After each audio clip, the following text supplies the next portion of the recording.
Champion trophy group below తొలి సెమీస్కు berth రంగం సిద్ధమైంది. శుక్రవారం ఆస్ట్రేలియా, ఆఫ్ఘనిస్తాన్ మధ్య జరిగే మ్యాచ్లో గెలిచిన జట్టు నాకౌట్కు వెళ్తుంది.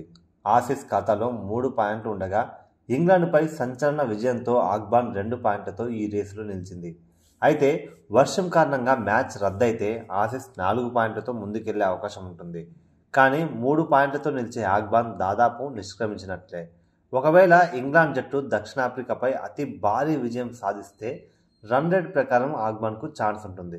ప్రస్తుతానికైతే షాహిదీ సేన ఎనలేని ఆత్మవిశ్వాసంతో ఉంది. బుధవారం అసాధారణ ఆట తీరుతో పటిష్ట ఇంగ్లాండ్ను ఓటమి రుచి చూపించింది. 200 పరుగులు కూడా కష్టమే అనుకున్న చోట జాద్రాన్ వీరోచిత శతకంతో ఏకంగా 300 స్కోరు దాటగలిగింది. అదే ఊపులో ఆసీస్ను కూడా మట్టి కరిపించాలన్న ఆశయంతో ఉంది. 2023 వన్డే వరల్డ్ కప్లో మ్యాక్స్వెల్ డబుల్ సెంచరీతో ఆసీస్ టీం ఆఫ్ఘాన్ను చిత్తు చేసింది. నేటి మ్యాచ్లో ప్రతీకారం తీర్చుకొని ఆ ఫార్మాట్లో కంగారులపై తొలి విజయం అందుకోవాలనుకుంటుంది. అటు ఆసీస్ జట్టు టోర్నీలో ఒక్క మ్యాచే పూర్తిగా ఆడగా వర్షంతో సౌత్ ఆఫ్రికా మ్యాచ్ రద్దయింది. కమిన్స్, స్టార్క్, హెజల్వుడ్, మార్ష్ లేకపోయినా టీం బలంగానే కనిపిస్తోంది. ఇంగ్లాండ్పై 352 పరుగుల ఛేదనను సునాయాసంగా పూర్తి చేయగలిగింది.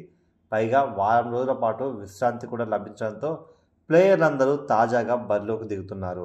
మరి ఈరోజు మ్యాచ్ ఎలా ఉంటుందో, ఎవరు గెలుస్తారో, ఎవరు నాకౌట్ దశకు వెళ్తారో ఇక వేచి చూడాలి. మరి మీ అభిప్రాయాన్ని కింద కామెంట్ చేయండి.